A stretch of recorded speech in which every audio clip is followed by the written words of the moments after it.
Hey everyone. I don't really know what I expect from posting this here. Maybe clarity. Maybe someone who's been through something similar. Maybe just someone to listen. My name's Darren. I'm 43, and for the past 11 years, I've been married to the woman I thought was my forever. Her name's Laura. She's 40, stunning in a soft, unassuming way. The kind of woman who never tried to be the center of attention but always ended up there anyway. I fell for her laugh. I stayed for her mind. At least that's what I used to tell myself. We met at a charity event, if you can believe it. She was pouring coffee. I was awkwardly trying to donate without looking cheap. She made a sarcastic comment about my shirt. We laughed, and I asked her out that night. The beginning was a whirlwind. Late-night talks, weekend trips, passion, intimacy. She used to reach for me in the dark, whisper things I never thought I'd hear someone say to me. But that phase ended quickly. About a year into our marriage, Laura started pulling away. I tried not to notice at first. Blamed it on work, stress, hormones, whatever excuse was convenient that week. But eventually, I couldn't ignore it anymore. Our intimacy vanished. No more touching. No more sex. Not even spontaneous kisses. I asked if she was okay, if I'd done something wrong. She'd either shrug it off or say she was just tired. Always tired. I didn't want to push. I read online that emotional pressure ruins things further. So I gave her space. I respected her boundaries. I waited, and waited, and waited. 10 years. 10 years of sleeping beside someone who flinched when I tried to hold her.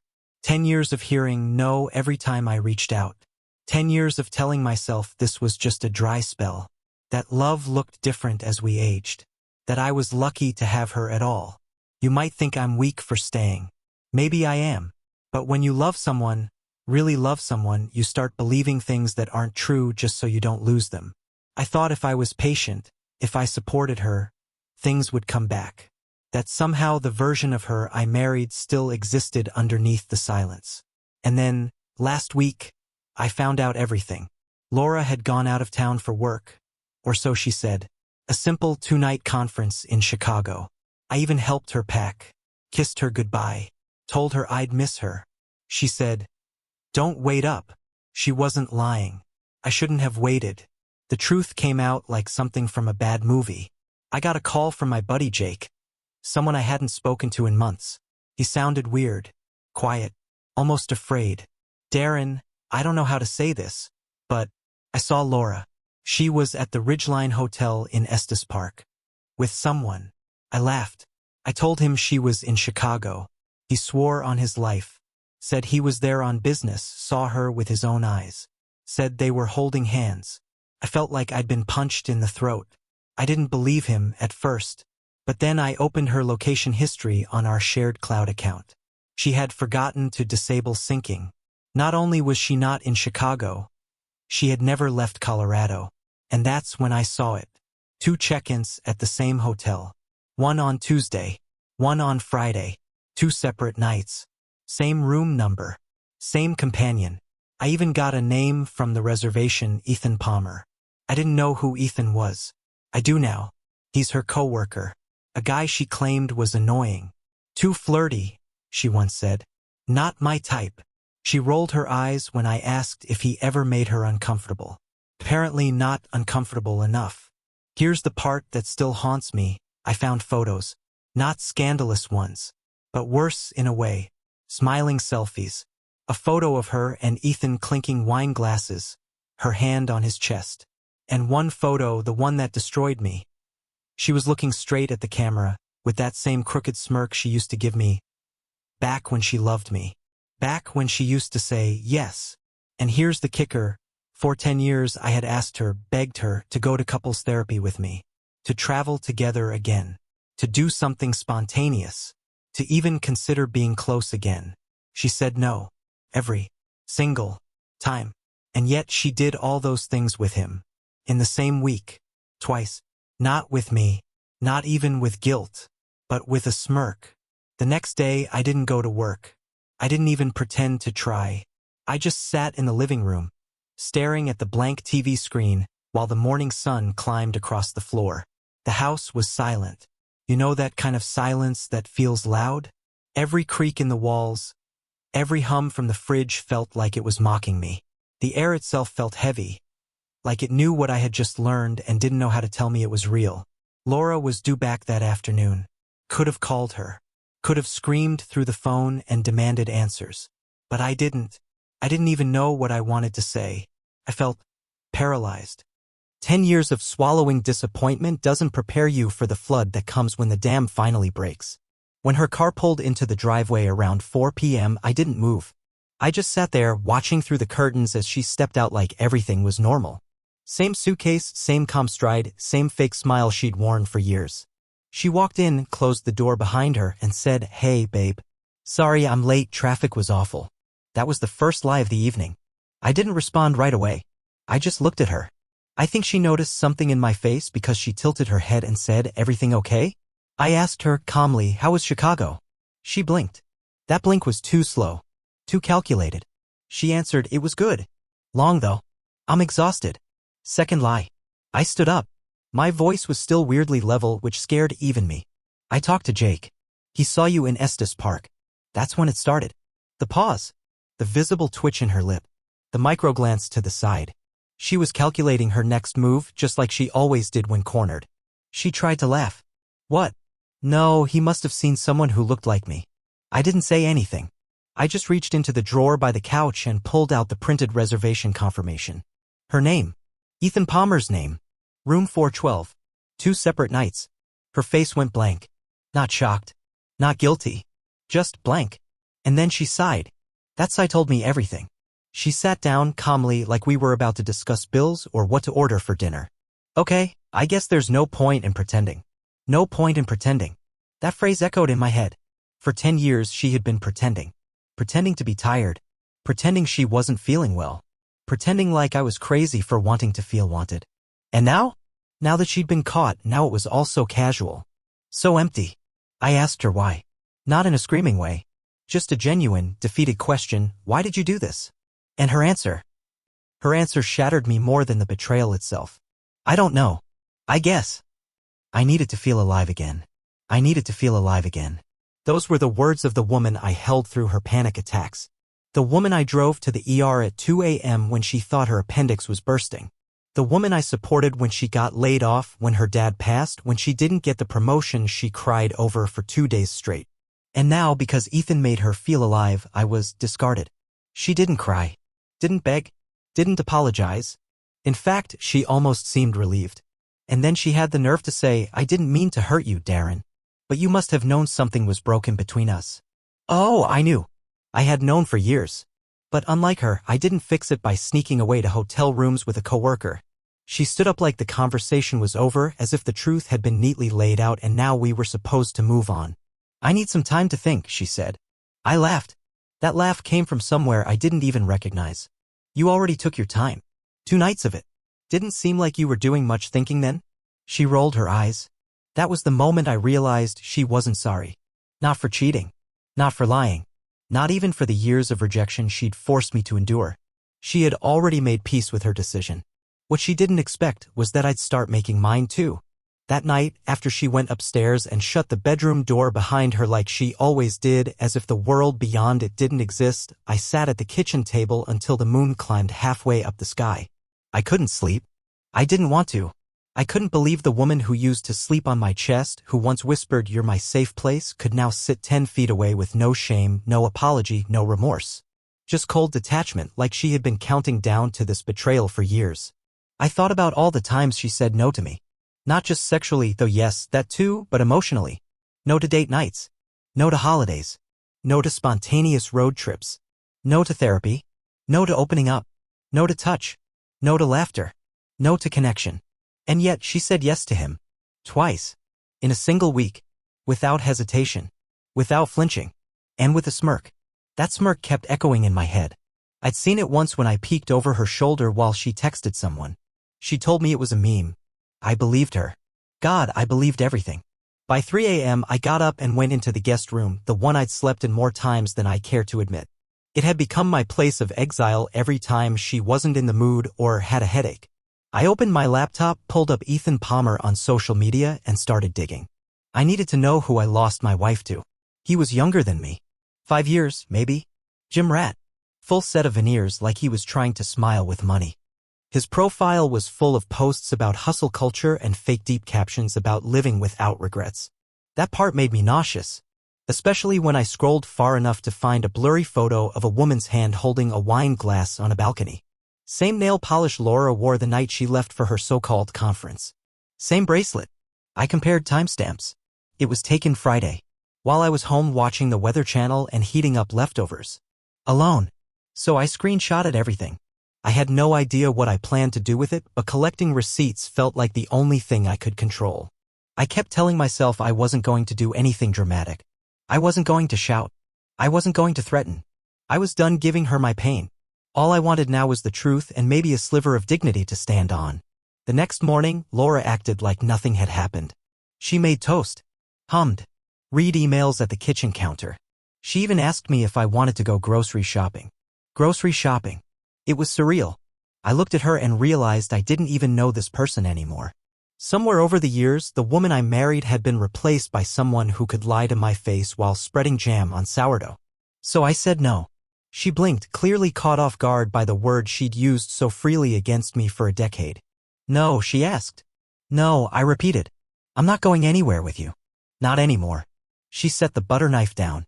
Darren, if we're going to work through this, you can't just shut down. I actually laughed. Work through this? You think this is a bump in the road? She shrugged. People make mistakes. That was the moment I truly snapped. Not in the violent, throw a chair kind of way, but in the quiet, irreversible way, like a bone that finally breaks after months of pressure. Sleeping with someone twice in 1 week and lying to my face for 10 years is not a mistake, Laura. It's a pattern. One you perfected. She didn't respond. I begged you to touch me. You mocked me for it. I asked you to come back to me. You said I was needy. You made me feel like a burden, and now you want to work through this because you got caught. She opened her mouth, but I held up a hand. Save it. And I walked out the door. No bag. No wallet. Just me and my keys. I drove with no destination in mind, just away from the house, away from her. I ended up in a parking lot near a lake where we used to go in the early years. Back when she'd sit on the hood of my car and tell me her dreams. Back when she still touched my hand for no reason.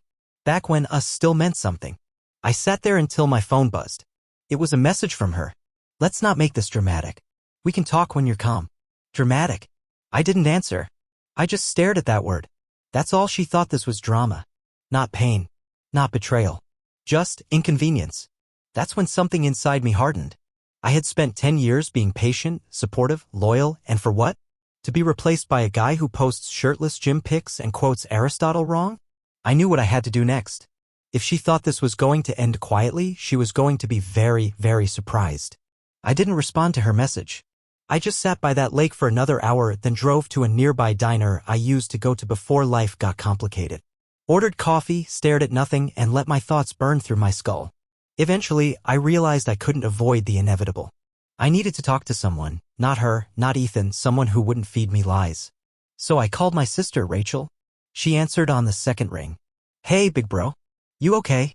I hadn't even told her anything yet. But I guess you can hear heartbreak through silence. No, I finally said. Laura's been cheating on me. Rachel didn't ask for proof. She didn't ask what I did wrong. She just said, come over. And I did. When I got to her place, she opened the door and pulled me into a hug that nearly made me fall apart. I hadn't cried. Not yet. I was too numb. But something about being in a place where I didn't have to keep my guard up cracked the dam a little. I told her everything about Ethan, the fake business trip, the photos, the lies. And then I told her about the 10 years of rejection. About how I felt like I'd been emotionally starved while my wife feasted somewhere else. Rachel looked at me for a long time. You stayed, she said softly. All that time. You stayed. I thought love was supposed to be patient, I muttered. She shook her head. Patience doesn't mean turning into a ghost, Darren. That line hit me hard. Later that night, I got another message from Laura. If you're ready to act like an adult, I'm willing to sit down and talk about this. I don't want this to become messy.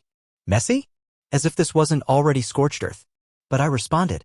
Not because I wanted to patch things up, but because I needed to know how deep the rot really went. We agreed to meet the next day at a neutral place, a quiet cafe near downtown where no one would bother us.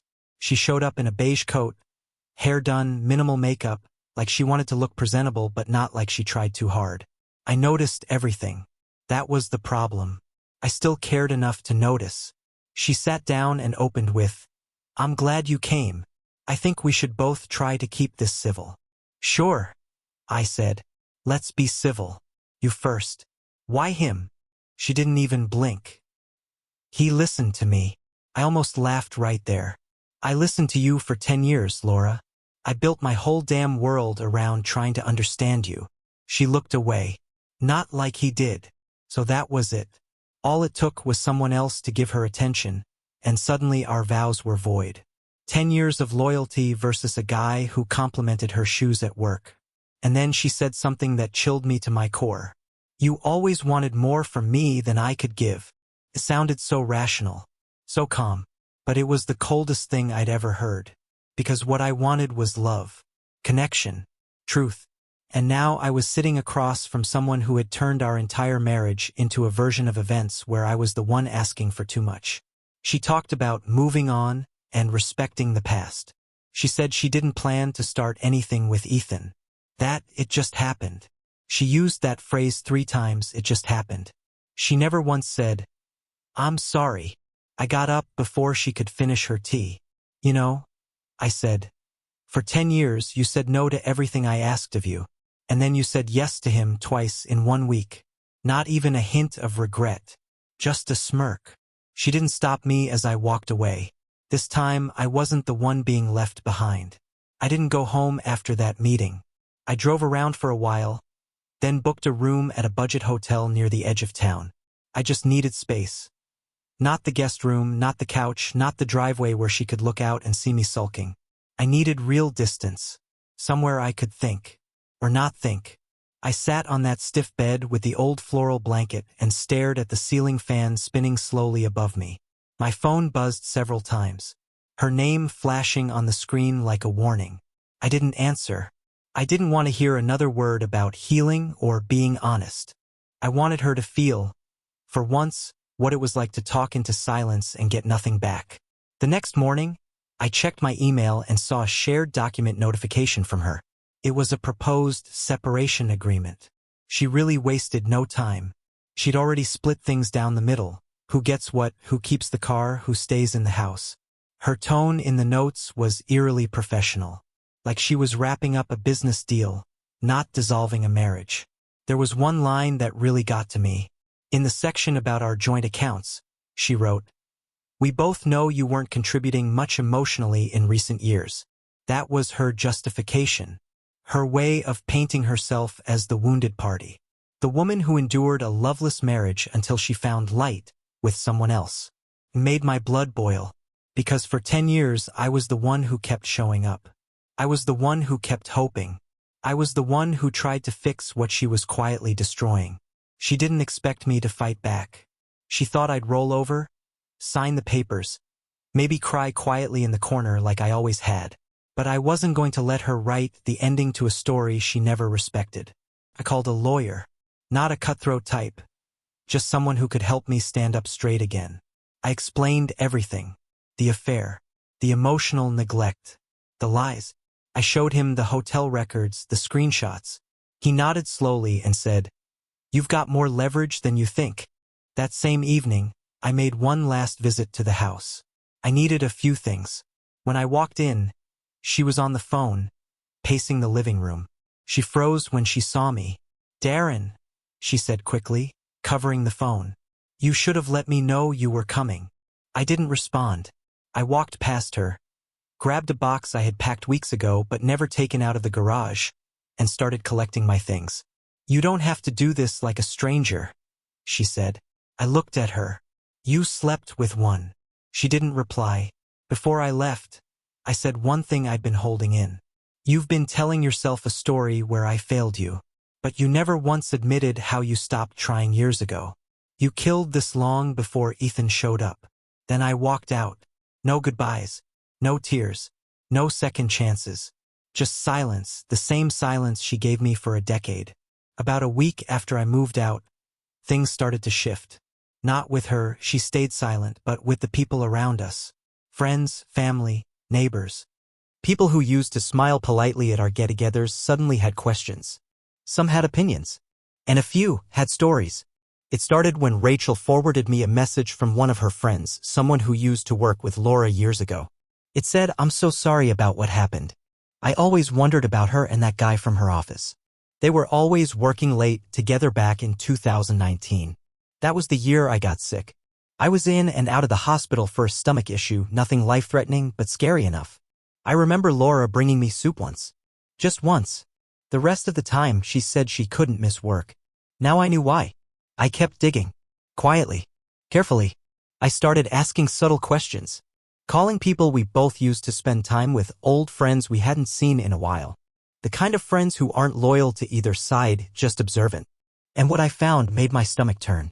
Turns out Ethan wasn't the first. There had been another man, maybe two. People remembered seeing Laura at bars with friends on weekends. She told me she was visiting her sister. A neighbor even mentioned once seeing her get dropped off in someone else's car late at night, months ago. But no one said anything because, as one person put it, you two always seemed distant. We assumed you were separated and just hadn't told anyone. It was surreal hearing how obvious it had been to everyone else. All those years I blamed myself for the growing space between us. They'd just seen a couple that had already died long before I noticed the decay. I confronted her. Not angrily. Just directly. Was Ethan the only one? She stared at me. Cold. Measured. And said, "What difference does it make now?" I don't know what answer I expected. Maybe some honesty. Maybe just a moment of vulnerability. But instead I got another wall. Another dismissal. Another confirmation that the person I married had checked out long before I found the receipts. Later that night, I sat on the hotel bed, scrolling through photos on my phone. Pictures of us. Smiles that felt fake now. Vacations where she seemed distant. Holidays where I thought she was just tired. It all looked different now. And then I found a video. One I had forgotten I recorded. It was from our 5th anniversary dinner. I'd surprised her with reservations at the same restaurant where we had our first date. In the video, I was beaming. Laura was smiling too, but her eyes, they weren't there. Not really. They were already somewhere else. I just never wanted to see it. Until now. A few days later, I got word that Laura was telling people we had grown apart mutually. That the separation was civil and respectful. That we were both ready to move forward. I don't know why that hit me harder than everything else, but it did. Maybe because it wasn't just a lie, it was a rewrite. She wasn't just trying to ease her guilt. She was shaping the narrative, smoothing the jagged edges so she could play the victim and the hero at the same time. And people were starting to believe her. A friend of hers, someone I used to like, reached out to me with a long message. She said she was sorry it didn't work out, but that she admired how maturely we were both handling things. Then she added, "Laura told me you two had different needs and that it just wasn't healthy anymore." Different needs? That was how she explained 10 years of neglect and 2 secret affairs? I started responding, typing out the truth in raw, brutal detail, then I stopped. I deleted it. I didn't want to play defense in a game I never asked to join. But I did something else. I started writing my own version. Not for her. Not for social media. Just for me. My truth. My story. I opened a document and poured it all out. The rejection. The unanswered questions. The intimacy that disappeared without explanation. The night she said she was tired, but later I saw lingerie tags in the trash. The birthdays she forgot. The Christmas she spent visiting her aunt while I ate dinner alone with a microwave dinner and a bottle of wine. I wrote every moment I buried to protect the illusion of marriage. And as I wrote, something changed in me. For so long, I defined myself by what I'd lost, her love, her trust, our future. But writing it all out, I started to see what I'd actually survived. I saw how I kept showing up even when she didn't. How I carried the weight of 2 people's effort for years. How I stayed kind, loyal, patient. And how she walked away like it was nothing. The day I printed that document, 58 pages long, I didn't feel like a victim anymore. I felt like someone who'd finally looked truth in the eye and didn't blink. And that same night, for the first time in years, I slept through the night. No dreams. No nightmares. Just peace. In the morning, I checked my phone. One message from Laura. "I'd appreciate it if you didn't spread rumors. Let's not make this harder than it needs to be." That was the moment I knew she was worried. Not about me, but about the truth slipping out. So I replied with just one sentence. "If you want it easy, you should have been honest." I didn't hear from her after that. I didn't need to. 3 months after I left our house, I stood in a small apartment filled with boxes I hadn't fully unpacked yet. It was quiet but not empty. It was the kind of silence that didn't feel like punishment. The kind that let me breathe. The first few weeks had been hard. I'd be lying if I said I walked away without scars. I missed the idea of her more than the reality. I missed what I thought we were, not what we became. Grief doesn't always come from losing something good. Sometimes it's just the death of a hope you clung to for too long. But something strange had started to happen. I was smiling again. Not often. Not for long. But it was real when it came. Like when I took my niece to the movies and we laughed so hard at the previews we missed the first 10 minutes of the film. Or when I walked into the bookstore down the block and the old man at the counter remembered my name after just one visit. Or when I looked in the mirror one morning and realized I didn't hate the person staring back. I started running. Not to escape, just to move. Just to feel the rhythm of my body and the wind in my face. It became my therapy. Step by step, I let things go. I deleted the photos. I deleted her number. I stopped checking her social media. I stopped wondering if she missed me or if she ever felt even a flicker of guilt. Because, honestly, it didn't matter anymore. What mattered was that I was no longer living in the waiting room of someone else's affection. I wasn't begging to be seen. I wasn't shrinking to make room for someone who refused to meet me halfway. One night, I ran into an old coworker, someone I hadn't seen in years. We grabbed coffee, talked, laughed. She asked me if I was dating again. Not yet, I said. But I'm open to it now. Because I was. Not desperate. Not broken. Just open. A few weeks later, I ran into her again. We made plans. It wasn't dramatic or cinematic. No fireworks. Just something simple. Honest. Easy. And for the first time in over a decade, that was enough. The last thing I'll say is this: sometimes the person you think you can't live without is the one quietly killing you. And sometimes walking away isn't weakness, it's the bravest thing you'll ever do. Laura never apologized. She never admitted what she really did. But she doesn't have to. Because I'm not carrying it anymore. She smirked when she gave herself to someone else. But I smiled, truly smiled, when I finally gave myself back to me. And in the end, that's what she lost. Not just a husband, but the man she never really saw.